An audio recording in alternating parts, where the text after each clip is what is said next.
नमस्कार, मैं अनिल शर्मा आपका एक बार फिर से स्वागत करता हूं आपके अपने YouTube channel commerce by Pathak sir में। टाइप्स ऑफ इंश्योरेंस की अगली कड़ी में जो आज हमारे पास इंश्योरेंस है वो है मैरीन इंश्योरेंस। मैरीन इंश्योरेंस को हिंदी में बोलते हैं समुद्री बीमा। देखिए, इस बीमे की आवश्यकता क्यों है, ठीक है, इसका बहुत ज्यादा जो है इम्पोर्टेंस है। हम एक ऐसे एरिया में रहते हैं जो कि लैंडलॉक है, हमारे आसपास समुद्र नहीं है, इसलिए बहुत सारे बच्चे इसके बारे में नहीं जानते। मैरीन इंश्योरेंस क्या है? देखिए, हम जानते हैं कि ट्रांसपोर्टेशन के रोड ट्रांसपोर्टेशन, एयर ट्रांसपोर्टेशन और जो है वाटर ट्रांसपोर्टेशन भी एक वे है, एक रास्ता है।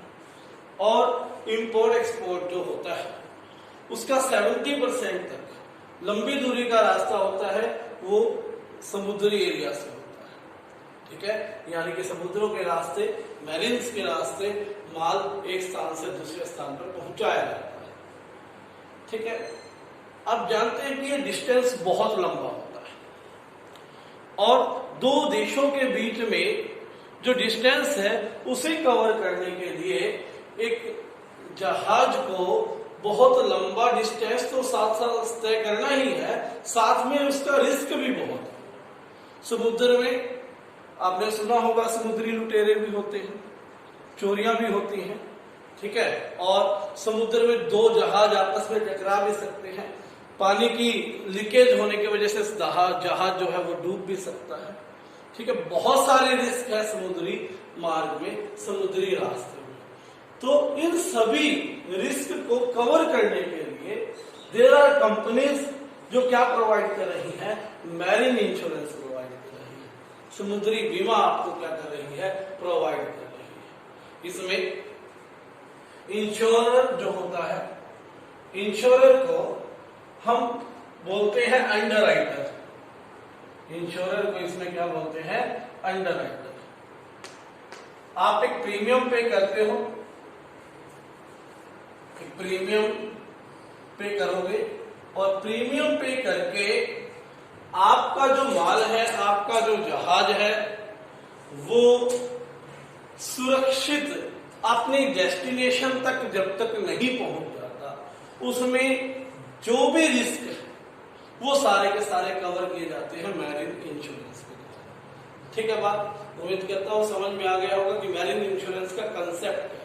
Marine insurance is an insurance which provides benefit for the risk which is due to the area of marine, of pilferage, of marine perils, of spoilage, leakage or accident of to cargoes, to ships and accident against rocks, ठीक है। ये आपने लिखना है कि marine insurance क्या है। उसके बाद मैरीन इंश्योरेंस भी आपके तीन तरह के होंगे, कार्गो इंश्योरेंस, हल इंश्योरेंस और फ्रेट इंश्योरेंस, ठीक है।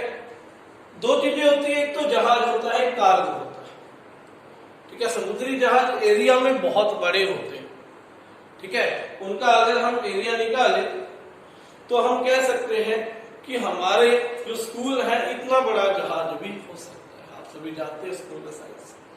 अब पूरा का पूरा जहाज एक आदमी तो बुक नहीं कर सकता, है ना। एक व्यक्ति तो पूरा का पूरा जहाज बुक नहीं करेगा, भी मेरा सामान इतना ज्यादा तो नहीं है कि मुझे अमेरिका में इतना ज्यादा सामान भेजना पड़े।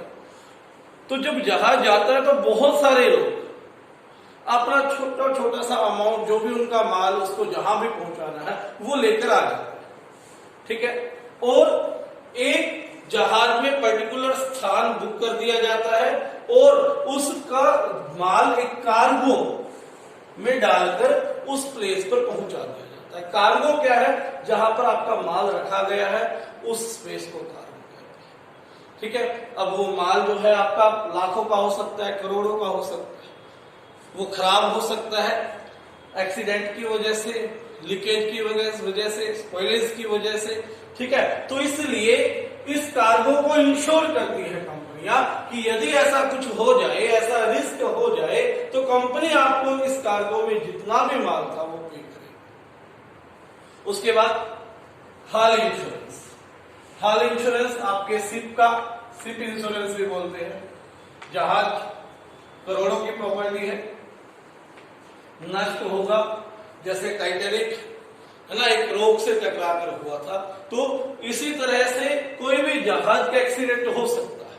वो रास्ता भटक जाए, जहां जाना था वहां नहीं पहुंच पाएगा, तो ऐसे सिचुएशन में जहाज के मालिक को इंश्योरेंस कंपनी क्या कर देती है, पेमेंट कर देती है। तीसरी टाइप ऑफ इंश्योरेंस है फ्रेट इंश्योरेंस। देखिए कंपनियां जो है जहाज लेकर इसलिए बैठी है ताकि उन्हें किराया मिले, है ना। अब किराया 100, 200, 500, 1000 नहीं है, किराया भी लाखों में होगा।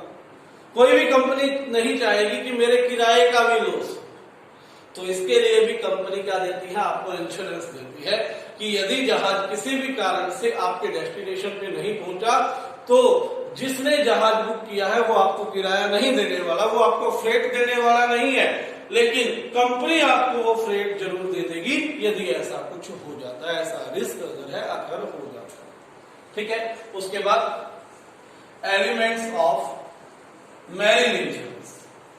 Elements of marine insurance. Marine insurance में सबसे पहले आपने वही देखना है, insurance of principle of insurable interest.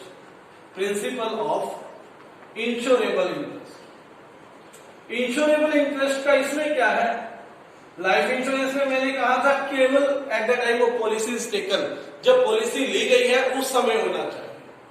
ठीक है। लेकिन फायर इंश्योरेंस में मैंने बताया कि दोनों समय होना चाहिए, जब पॉलिसी ली गई तब भी और जब क्लेम लिया गया तब भी। यहां पर इंश्योरेबल इंटरेस्ट उस समय नेसेसरी है जब आपने क्या करना है, क्लेम लेना है। ठीक है, उन दोनों से अलग बात है। लाइफ इंश्योरेंस में इंश्योरेबल इंटरेस्ट कहां पर होना चाहिए, उस समय, उस जगह जब पॉलिसी ली गई। ठीक है, उस समय ना हो तो भी चलेगा, जब क्लेम किया गया। Principle of insurable interest fire insurance में उस समय भी होना चाहिए जब पॉलिसी ली गई, और जब क्लेम किया गया तब भी होना चाहिए, दोनों केसेस में होना चाहिए। लेकिन मैरीन इंश्योरेंस में इंश्योरेबल इंटरेस्ट का होना उस समय ज्यादा कंपलसरी है जिस समय क्लेम किया गया। ठीक है बात। दूसरा प्रिंसिपल ऑफ इंडेमनिटी, यानी कि यहां से भी आप केवल रिस्क को कवर कर सकते हैं, कोई बेनिफिट नहीं कमा सकते। ठीक है, principle of indemnity. Principle of subrogation. Suppose है, सुब्रोगेशन कैसे लागू होगा, यहां पर एक जहाज का एक्सीडेंट हुआ, क्लेम किया गया, कंपनी ने क्लेम एक्सेप्ट किया। अब वो जहाज जो है वो इंश्योरेंस कंपनी का मालिक उस जहाज को बेचकर भी पैसा ले ले, जो उसका स्क्रैप बच गया है उसको कबाड़ में देकर अगर पैसा ले रहा है तो मालिक गलत कर रहा है according to the principle of subrogation. ठीक है, आपने क्या करना है, वो जहाज कंपनी के हवाले चला जाएगा, कंपनी का ओनरशिप राइट हो जाएगा। ठीक है बात। एक वैलिड कॉन्ट्रैक्ट के लिए जितने भी एलिमेंट चाहिए, वैलिड कॉन्ट्रैक्ट के लिए जितने भी एलिमेंट चाहिए वो सारे के सारे क्या होने चाहिए, इसमें अवेलेबल होने चाहिए, क्योंकि ये भी क्या है, कॉन्ट्रैक्ट है। ठीक है, मैरीन इंश्योरेंस पॉलिसी। यहां पर ये याद रखें 1 साल का नहीं होता, इंश्योरेंस केवल एक यात्रा का होता है। ठीक है, ट्रैवल इंश्योरेंस होता है। तो मैरीन इंश्योरेंस था। इसी वीडियो में एक और टाइप का इंश्योरेंस मैं आपको करवाता हूं, वो है health insurance. Health insurance is very common और हर परिवार की नीड भी है। ठीक है, छोटा सा टॉपिक है बिल्कुल हेल्थ इंश्योरेंस का, ये भी करेंगे। हेल्थ इंश्योरेंस क्या होता है, सबसे पहले कंसेप्ट देखिए, परिवार में 2 तरह के लोग होते हैं, एक अर्निंग होते हैं, एक घर पे रहने वाले होते हैं। ठीक है, एक तो ऐसे लोग होते हैं जो काम करते हैं, कुछ ना कुछ अर्निंग करने वाले हैं, और एक ऐसे होते हैं जो अर्निंग नहीं करते। यदि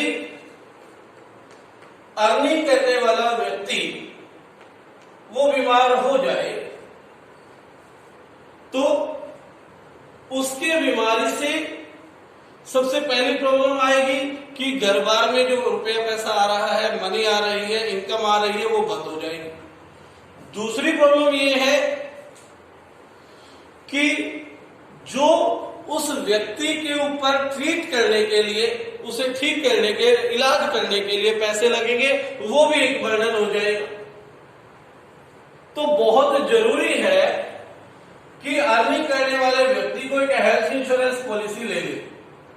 हेल्थ इंश्योरेंस पॉलिसी क्या है, ये क्यों ली गई? ये आपको उस समय काम आएगी जब आप बीमार हो जाते हो, हॉस्पिटल में एडमिट हो जाते हो, तो उस समय आपकी जो पेमेंट है बिल की, वो इंश्योरेंस कंपनी करेगी, आपको करने की जरूरत नहीं। इंडिया में केवल मेडिकल एक्सपेंसेस के लिए है। आज इंडिया की जो कंपनियां हैं हेल्थ इंश्योरेंस की, मेडिकल एक्सपेंसेस देती है, यानी कि अगर आप डॉक्टर के जो भी खर्चे हैं, जो बिल्स हैं आपके मेडिकल ट्रीटमेंट के, उन्हें इंडिया में पे किया जाता है। ठीक है। और इसके अलावा भी एक कंपनियां जो है वो देती हैं डिसेबिलिटी इनकम। ठीक है। भारत में इसका ना के बराबर प्रचलन है डिसेबिलिटी इनकम, यानी कि व्यक्ति जो बीमार हो गया, उस व्यक्ति की बीमारी के कारण परिवार को जो इनकम नहीं मिली, वो इनकम भी कंपनी पे करती है। अगर आपकी कंपनी में मेडिकल एक्सपेंस के साथ साथ डिसेबिलिटी इनकम का भी जो है रिस्क कवर है। ठीक है बात। लेकिन यहाँ प्रीमियम बहुत ज्यादा हो जाता है, इसीलिए इंडिया में ये अभी तक कामयाब नहीं है। तो हेल्थ इंश्योरेंस क्या है? एक ऐसी इंश्योरेंस पॉलिसी जो कि आपको रिस्क कवर करती है जब आप बीमार हो जाते हैं, हॉस्पिटलाइजेशन के बिल पे करने के लिए, और ठीक है, साथ में आप कह सकते हो जो इनकम आपके बीमार हो जाने से रुक गई है, उस इनकम को भी कंपनसेट करने के लिए हेल्थ इंश्योरेंस पॉलिसी आपको हेल्प कर सकती है। ठीक है। तो ये छोटा सा था, इंश्योरेंस का टॉपिक हमारा खत्म हो गया है। ये चैप्टर लगभग एंड की ओर है, 1-2 वीडियो और है इसमें। अगर अभी तक आपने चैनल सब्सक्राइब नहीं किया, चैनल पे नए आए हैं तो सब्सक्राइब करें और इस वीडियो को लाइक करें, शेयर कर दिया करें इस वीडियो।